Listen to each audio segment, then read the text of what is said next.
ñun dañuy liggéey pour xeex sibiru donc sibiru palu mais sibiru bi nga mën a am ak maladie tropicale négligée et yéen xale yi yéenay vraiment avenir u Sénégal avenir u monde bi donc il faut que ngeen jàppale ñu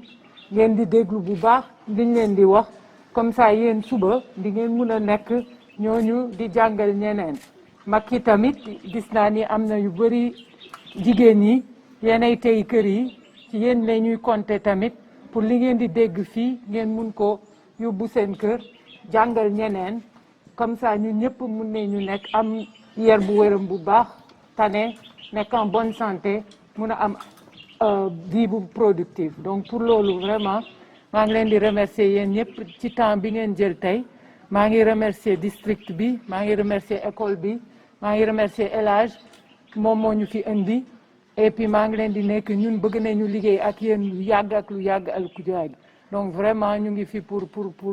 liggéeyandoo ak yéen su amee dara rek ngeen wax ñu après ñun dinañ mun a xool ni ñu munee def loolu. Maintenant, avant de terminer, je voudrais quand même aussi remercier nos invités. Donc on a des invités qui sont venus aujourd'hui donc de France pour nous accompagner dans le cadre de cette mission de sensibilisation. Donc on a Fatou Guinéa et Observateur, donc qui sont des Français et Ivoiriens, mais bien entendu Fatou a également les origines donc africaines et a vraiment un engagement par rapport à l'Afrique, tout comme Observateur. Et ils sont venus aussi aujourd'hui dans le cadre d'une mission pour justement soutenir la journée mondiale de lutte contre les maladies tropicales négligées et pouvoir mettre à disposition leur plateforme pour nous aider à sensibiliser sur cette question. Donc aujourd'hui, on a tenu à les emmener à une activité de sensibilisation pour qu'ils puissent voir d'eux-mêmes la manière dont se déroulent les activités de sensibilisation que vous menez dans les écoles avec les enfants. Et aujourd'hui, donc, vous avez pu assister à une leçon sur les maladies tropicales négligées qui a été donnée aux enfants pour les sensibiliser. On a également traité des questions de paludisme et des questions autour de la Covid-19 en leur disant que c'était eux, donc le futur de notre pays et de notre continent, et donc il fallait qu'ils puissent adopter les bons comportements et les avoir. Donc voilà très sommairement ce que je voulais dire, mais vraiment en remerciant tout le monde d'être présent aujourd'hui et surtout vous les enfants, donc de pouvoir vraiment avoir les bons comportements et rester en bonne santé. Donc merci beaucoup à tous. MTN dafa di ay feebar yoo xam ne dañ leen soofantal te yu nekk ay feebar yoo xam ne ñoo ngi fi bu si njëkk mooy lan mooy bilharziose mooy nit ki soo ko amee da ngay saw deret loolu foog naa ne mag yi wala xale yi xam nañ ko loolu nag lan moo koy joxe mooy ndox mi nga xam ne sellul ñoo xam ne ñoo koy naan loolu soo ko naanee day dugg sa yaram dem ba si sa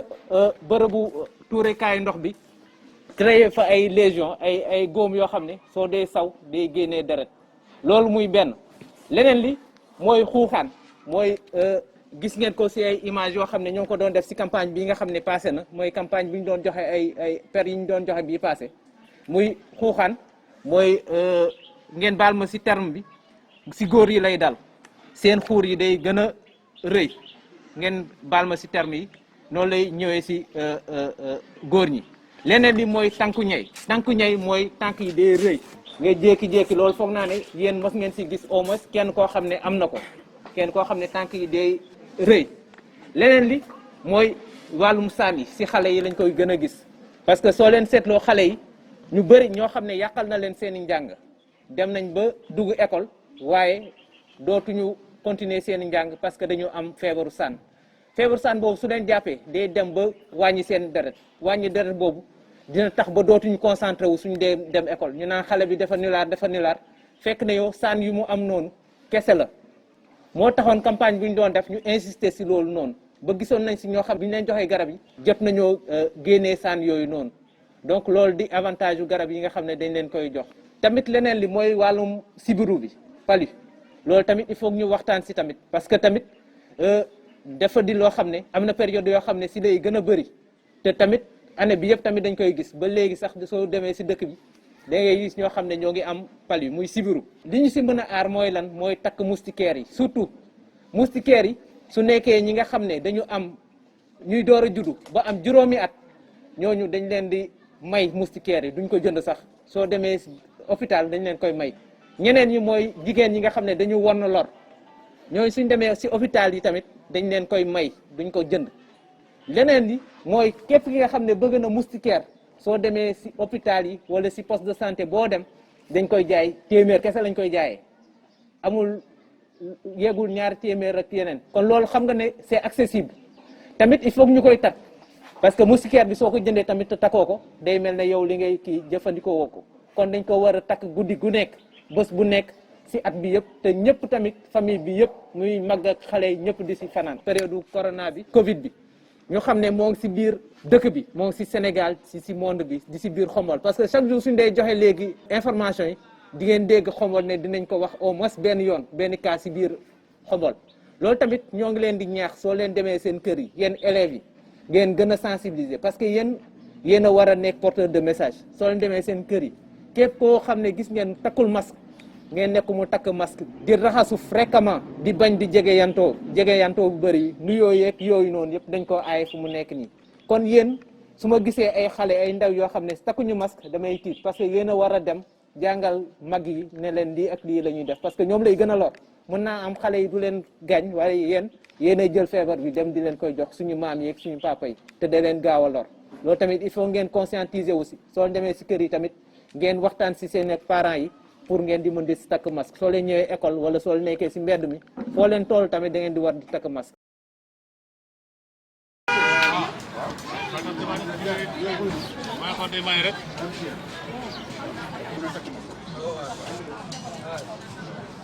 non dinañ ci def parce que lu bees la ñaar daaw ak ren lañ ko célébré am na léegi sax programme yor nga lii mooy tànk yi ne tànk yi day téléphone mooy par téléphone pour nit ñi léegi nag yéen en tant que centre de porte en tant que réew mooy tànk yéen rajo yi ngeen di formé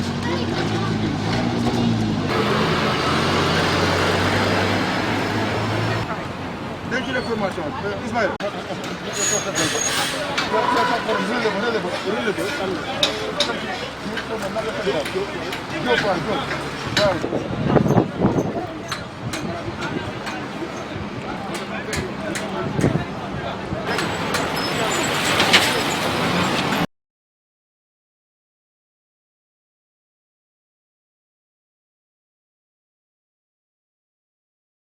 Entreprise du secteur privé à partir de 10 heures au Kingside Palace sous la présidence de M. Des activités de communication de masse sur le thème de la journée, des plaidoyers pour une adhésion des étudiants aux objectifs du programme national de lutte contre le MTN.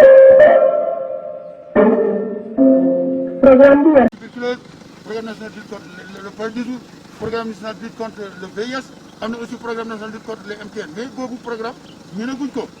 askan wi ñu ne gu ko. kon nag il faut que ñu waxtaan ak askan wi pour que ñu xam ni maladie yooyu dafa grave parce que maladie boo xam ne day jël sa tànk léeg-léeg gis tànk moom day neewi léeg-léeg gis saan yu bëri léeg-léeg gis yeneen ak yeneen yu feebar dafa bëri moo tax fanweeri feebar ak nangam yoo xam ne MTN daf koy causé kon nag xam ko dafa baax moo tax kuñ ne fagaru rek fagaru moo gën faju moo tax tey association islamique sax ànd ak relais yi ànd ak waa association bi ànd ak waa association bi xamal ak ñi ma àndal aussi ñu ngi takk masque sol seeta sol lépp di waxtaan aussi ci mbas mi parce que lépp looy def actuellement da nga ci boole Covid 19 bi muy mbas mi foog gars yi mën a foog distanciation mën a raxasu mën a takk masque boobu. L'union fait la force et tout cela est valable dans le cadre de la lutte contre les maladies tropicales négligées. Fii mu ne la lutte contre les maladies tropicales négligées doit devenir une priorité pour les États et nos gouvernements. Pourquoi? Parce que ces maladies affectent principalement les communautés. Alors, une alpha tropicale négligée et la Covid-19. xam nga dugal na Covid moo tax nga takk masque sol sa t-shirt dégg nga pour moytu Covid bi. Faagal bi ci économie yàqal économie donc yéen ñëpp surtout yéen ay élèves ngeen il faut que ngeen nekk relais yi tànk éléphant yi yu néew yi ak yeneen mat nañ fanweeri nangam feebar yoo xam ne dafa jaar te man ma gis ni muy ramassé ci àll bi. waaw ba pare nga taxaw nga daan lii amul. waaw foo ko teg te yow doo docteur. doo tus def loo nekk nit la rek comme man. waaw waaw xaw ma ci dara. du docteur yi waxee jàng nañ ko. seen xam-xam la. waaw rajo yi wax nañ bay bëgg a dee. bari na ñoo xam ne ñu ngi naan ñàkk bu ñëwee du ma ñàkk mais loolu erreur la parce que ñun am nañu ay médecins yoo xam ne dañu xarala. waaw Institut Pasteur lan la fii def. jeex na bu ñëwee kii bu ñëw ñoom buñ ko dina ko xoolee xool. xam nañ ne baax na wala baaxul. dëgg la jërëjëf. yal na yàlla jàppale leen. amiin MTN da koy indi léeg-léeg biir yi xam ne day am saan yu bëri MTN da koy indi cécité MTN da koy indi saw deret MTN da koy indi yu bëree bëri mat nañ fanweeri malade ak nangam yoo xam ne mu ngi ci biir MTN maladie tropicale négligée loolu nag dafa sonal askan wi dégg nga ba nga xam ni comme ni vers de Guinée meloon sonal waa côté Tamba Kédougou ba ñu xeex ko ba mu jeex noonu la ñu war a xeex MTN aussi mu jeex parce que. voilà kon docteur ñu ngi leen nuyu bu baax équipe cadre Pape Dramé ñu ngi leen nuyu di leen jaajëfal madame Fall gestionnaire Xavier Pev ak ñi fi nekk ñëpp ñu ngi ci presque à la fin ci caravane bi ñuy def sur célébrer journée mondiale MTN maladie tropicale négligée bi ñu célébrer sur le plan mondial 30 janvier 2021 alors démb lañ commencé activité bi à Toubatoul à l'école de Signan avec l'équipe cadre le message a été représenté par le MCD adjoint docteur Ndiaye ci présence su Pape Dramé point focal donc def nañ li ñu war a def ñun li ñu war a def mooy ñun askan wi lañ amal ndaje muy sensibilisation waxtaan ak ñoom sensibiliser ci MTN nag je crois que docteurs yi war nañ ci gën a dellusiwaat parce que ci constat bi ñu def sur le terrain depuis démb ak tey ba ca Nguñaan koo dem koo laaj si buru mu wax la ko VIH mu wax la ko kii mu wax la ko mais MTN daal des na foofu nag la ñuy interpeller partenaires yi ak ministère de la santé parce que am na programme national de contre les MTN comme ni PNLAP amee PNT amee ko CNS ak ANSS amee ko kon nag ñu ngi ñaan aussi que autorités yi ak partenaires ñu taxaw gën a yee askan wi ci feebar yooyu donc di gërëm bu baax médecin chef district bu Xombol docteur Sitor Ndour bu baax ci ouverture am ci taxawaayam démb ba tey mi ngi accompagné tey bi ñu xëyee caravane bi dem nañ Thiénaba dem nañ croisement Ngoundiane ci camionneurs yi ci marché yi dem nañ Ngoundiane ci élèves yi ci écoles yi dem rajo communautaire ba dem ca mairie ba suñ jógee fii dañuy dem Xombol ci Jakarta yi ak oto yi nga xam ne ñooy rang di yóbbu nit ñi transport vraiment muy district sanitaire de Xombol mu district bu engagé wu sur tous les maladies yëpp ñu gën a féliciter encore le docteur Sitor Ndour MCD bu district Xombol parce que ñun communauté mënuñu liggéey sans l'équipe cadre de district même suñu activité bi ñu def Toubatoul MCD ak équipe cadre ñoo ñu fa orienté accompagné nag ak partenaires yi di gën a ba Esprit Africa ñoo ñu accompagné ci côté yëpp t-shirt yeeg casquette yeeg yëpp ñoo ñu ko jox dégg nga ak li ñu luyee clando li ñu luyee sonorisation yëpp ñoo ñu ko jox pour ñu mën a def activité bi mu tegu ci woon di gërëm aussi les radios communautaires ak Le Soleil ak waa RTV ak Ibrahima Ndiaye bi nga xam ne moo leen toogal ñoom ñëpp léegi nag docteurs yi la ñuy bàyyi kàddu gi ñun amuñ ci lu dul sensibiliser waxtaan li ci des nag dañuy bàyyi MCD ak équipe cadre ñoom ñu wax situation bi fan la MTN toll ak nag yan jéego la ñu war a def ak lan la ñu war a wax askan yi pour mën a xeex MTN comme ni ñu xeexee sibbiru comme ni ñu xeexee VIH ak kii bi impliqué wu ci sibbiru nag ñun sibbiru la ñu gën a xamee mais dañ fas yéene ci liggéey bi ñu boole ci février mais tey boo aussi démb ba tey boo gisee caravane bi mi ngi insisté baax ci mbas mi ci pandémie Covid 19 bi ci masque yi ci distanciation bi parce que lépp looy def ci activité sanitaire jamono ji ñu toll di nga ci boole Covid 19 di nga ci boole mbas mi pour nit ñi takk masque distancier raxasu kon loolu daal vraiment mooy kat yi nga xam ne bëgg naa ko ubbee pour wane ne daal journée mondiale lutte contre les MTN daal ñun célébré nañ ko fii ci sanitaire bu xam ci Thiénaba dégg nga muy loo xam ne am na solo tase nañu askan bi yëpp waxtaan nañu ñëpp jox nañ leen ay flyers jox leen ay t-shirt jox leen ay casquette jox leen ay masque ba wan leen daal ne MTN yi ni ñuy xeexee yeneen feebar yi la ñu war a xeexee MTN yi joxe nañ lu mat presque téeméeri t-shirt téeméeri casque téeméeri Lacoste masque moom ni joxe defe naa mat na 200 masques yoo xam ni Esprit Africa ñoo jàppale ci benn côté bi ñun ñoo defar yenn yi ci benn côté bi dégg nga loolu yëpp joxe nañ ko ci masque ak sensibilisation ak nag yeewaat nit ñi parce que am ñoo xam ne nañ ñun mosuñu xam ne ndekk feebar yi dégg nga am na ci Sénégal am na ci réew mi ci àdduna yëpp la am kon loolu aussi muy message boo xam ni niñ ko sensibiliser jàll na distribué nañ yëpp play jox nañ ñëpp surtout élèves yi parce que français la école yëpp enseignants yi démb ak affiche yi ñoom ñëpp ku ñu jox nañ la flyers yi ba pare mais enseignants demandé nañ ñu former leen ci MTN. man la docteur Sitor Ndour di médecin chef du district sanitaire de Xombol. may kontaan ci li ngeen def déjà Covid wane na ni l'approche communautaire est incontournable mënul ñàkk. paludisme également ku gis résultat yi district Xombol am gis aussi vraiment liggéey bi nga xamante ni El Hadj Diop ñu ngi koy def ak association AICM yëpp cela veut dire que mënuñ xeex sibiru sans pour autant que aussi ñu boole les acteurs communautaires. parce que boo gisee ni bi nga commencé xeex sibiru à travers cette approche communautaire am nañu résultat dafa baax ñu yóbbu ko feneen bokk na ci nag MTN di maladie tropicale négligée. Cela veut dire que déjà li ñu ne négligé dafa am parce que bu ngeen defee tour laajte fu ngeen dem ñëwee ne xamuñu maladie yi mooy lan ñun dañ leen négligé te maladie yu bon la yu doy waar yoo xamante ni ay laago yu métti la ñuy indee nit ñi. li ngeen def initiative bu rafet la. il faut population bi ñu informer leen former leen sax laay wax ci maladie tropicale négligée ñu xam lan la déjà xam lan lañ mën a def ba mucc ci aussi ba buñ ko amee aussi ni ñu fi ñu war a jaar. feebar yu bëri la bokk na ci vraiment campagne yi nga xamante ni Sénégal ak ay partenaires am ñu ngi koy def depuis ay at yu bëri donc normalement boo xoolee région Thiès presque pare nañ bu dul district Khombole yeneen district yëpp def nañ seen campagne ba pare ba donc mën nañ jàpp ni protéger nañ population bi ci feebar yooyu. donc tey jii Khombole dese na benn parce que dañu amoon benn campagne boo xam ne yàlla dafa dogal réussir wu ñu ko woon en 2018 donc ñu war ko defaat déwén incha allah loolu aussi xam naa il faut nga jàppale ñu ci pour ñu def communication bu baax parce que bu fekkee campagne boo xam ni ci région bi yëpp benn district la ñu mën a lu tax ñuy naan garab te ñeneen ñi naanuñ ko est-ce que lii wóor na donc loolu soxla nañ vraiment appui acteurs communautaires yi donc ni ñu koy defee mooy la première chose ni ñu mën a def ba yàlla dimbali ñu mucc ci feebar yi mooy communication nit ñi xam mooy lan déjà te loolu dafa ay feebar yu bëri moo tax ñoon maladie au pluriel tropicale ñoo xam ne ñun ñi lay dal te nit ñi dañ ko respecté wul yaakaar ni dañ ko xeeb voilà très bien donc li ñu war a def mooy vraiment xamal nit ñi ni feebar bi mën nga ko am mu nekk lu simple du am signe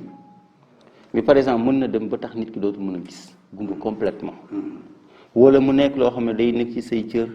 di changer di la indi dem ba nga am par exemple lu ñuy wax tànk ñëy tànk bi néewi bi yow sa liggéey dootoo ko mën a def correctement te néew boobu muy def dafay dem ba day dem benn instant di fett def ay góom nit ki nekk comme koo xamante ni dootu mën a vaquer à ses occupations dootu mën a def liggéeyam correctement donc loolu aussi lu doy waar la te dangeen mës ngeen ko gis pratiquement chaque Sénégalais mës na gis loolu donc loolu am na même bu ñu ko négligé am na mi ngi fi te vraiment mag ñi nag la ëpp li muy daal parce que dafa nekk loo xam ne installation bi dafay jël temps xëy na mën na commencer ndànk mais balaa muy dem bay joxe complication dëgg day fekk nit ki doon mag mais da ngay gis mu dal xale mu dal jeune mais li ëpp ci cas yi ñuy am mag ñi parce que évolution bi gaawul xam nga nit ki mën nga ko am feebar mën nga ko am kenn du ko gis te moo hôpital ndax dara méttiwu la mais boo demee nag ba mu egg complication donc loolu malheureusement complication yi mooy joxe comprendre nit ki dem bu mënatul gis gumba complètement xëy na loolu commencé na ay at yu bëri avant mais bi mu demee ba affaire bi jéggi loxo nag vraiment jéggi daayo ci la nit ki dem bu mënatul gis pour gën a noonu nit ñuy def mooy cet parce que yu ci bëri ay xeetu saan moo koy def ay xeetu saan yu bëri yu bokkul moo koy def donc il faut nit ñi am habitude xam ni suñu système dañ am chance am système bu baax boo xam ne lépp dañ ko programmé dañ naan tey am na campagne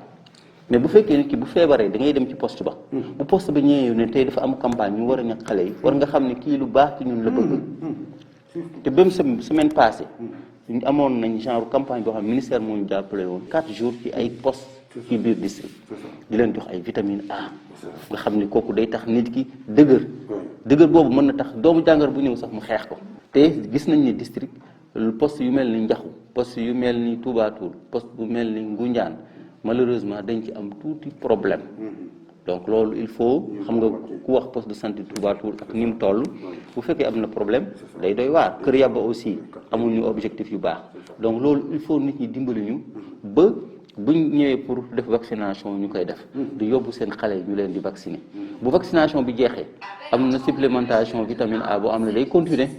te loolu mën na dem ba ay at donc loolu ni ñuy def mooy à chaque fois boo ñëwee rendez-vous docteur bi day bind ci carnet bi ni jour bi na nga ñëw bu defee 6 mois par exemple na nga ñëw ñu def jox la vitamine A nga toogaat 6 mois defaat ko loolu day tax sa yaram am doole ba doomu jàngar bu ñëw rek mu xeex MTN ay objectif bi mooy objectif national donc dañu objectif filariose lymphatique mooy 65%. Heureusement district atteindre na ren donc année prochaine bu ñu atteindre objectif boobu mën nañ éliminer vraiment jàpp ni la population est protégée. dem nañu ren ba 72% biñ paree donc loolu vraiment ça dépassé nañ sax objectif bi nga xam ne mooy objectif bi ñu ministère fixel. li gënoon mooy ñu dem ba am plus que ça. bu fekkee am nga 67% rek am na quelques personnes yoo xam ne protégé wuñu leen li gënoon nag mooy ñu protégé ñëpp ci kër yëpp dëkk yëpp tam. population bi xam ni ñun lu baax ci ñoom lañ bëgg bu ñëwee wax leen ne dañ leen war a defal benn vaccination bi dafa baax ci ñoom bu ñëwee ne dañ leen war a jox ay doom ñu naan ko doom yooyu dafa baax ci ñoom. man confiance boobu laa bëgg mu am ci district ndax loolu moo ñuy permettre ba heure bu ñu songee dara daan ko sans problème. dañuy naan Covid du jàpp xale lan moo tax ndax xale ñoo ëpp doole mais di nga gis xale boo xam ne mag ñoo ko ëpp doole non seulement da koy attaqué da koy dal ba rey ko. ñun am nañ fi ay jeunes yu bëri yu décédé ci Covid te pourtant dañ naan du rey xale mais gis nañ ni am na ay xale yoo xam ne boo amee ay feebar yu bëri wala yow amoo doole trop yàlla mën na malheureusement corona bi mën na la rey donc pour wax la importance su aar nit ñi taxaw ci seen wér-gu-yaram loolu nag li koy def mooy ñu vacciner ko aar ko jox ko lépp lu ci wax. El Hadj Mamadou Dramé maa nekk le superviseur des soins de santé primaire bu district donc yore xeex sibbiru bi yore aussi tamit xeex campagne maladie MTN yi aussi. avant ñoo def campagne DMM bi en 2013 2014 district bi dafa nekkoon district bu endémique ce qui veut dire que amoon na beaucoup de maladies MTN mu mën ci citer li ñuy wax trachome wala trichiasis wala bilharziose éléphantiasis ak hydrosalie exemple bi may joxe rek mooy à Ngoundiane ak Koyka bu ñu demoon jàng dugg ci école yi dañ demandé xale yi ñen ñooy saw deret le constat mooy moitié classe yëpp dañu doon yëkkati ne dañuy saw deret donc ci la Koyka ak plan la ñuy njëkk appuyé jox ñu praziquantel ñu commencé kaa jox élèves yi gratuitement donc quelque temps ci la campagne bi démarré en 2014 ou en 2015 ñu dugal ko ci yàlla dogal ba tey jii nii nombre de bilharziose wàññeeku na c'est rare nga gis benn poste diagnostiqué un cas de bilharziose te c'était un problème de santé publique ndax le médicament dafa cheroon ça coûte plus de 11 000 francs dans les pharmacies te dafa nekk malade boo xam ne c'est silencieux xale bi da koy am dara du ko métti day saw dara rek loolu la ci gis mais complications yi dañoo bëri xale bi mun na dem ba dem ci am ci des complications rénales ultérieurement donc beneen bi mooy dans la commune de Ngoundiane aussi parce que j'étais là-bas comme ICP dama ko dund li ñuy wax trichiasis séeréer di ko coojogay mooy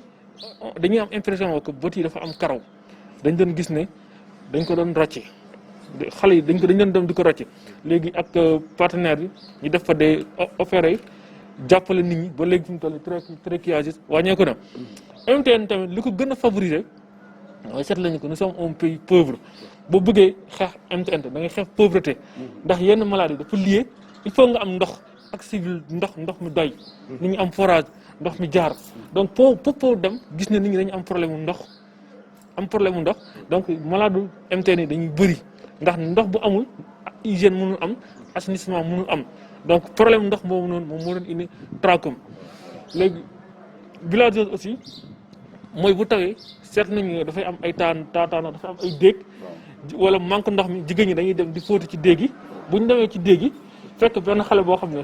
am na ko saw na ko doomu jàngoro bi nekk ci benn mollusque ku dugg ci ndox mi mu dal la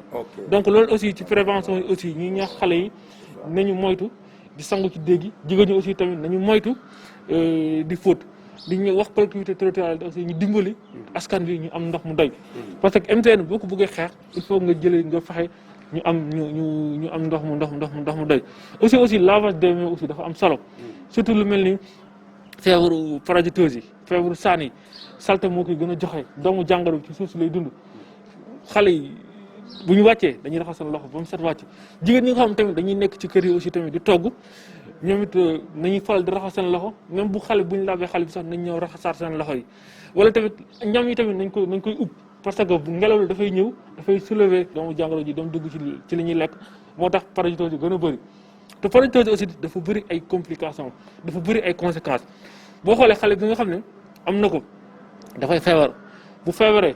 du dem école donc bu demul école du am rendement scolaire financièrement aussi tamit parents yi aussi tamit dañ ci dugal seen loxo moo tax ci liggéey bi les moins de 5 ans dañ leen di supplémenter tous les 6 mois aussi tamit campagne bi aussi tamit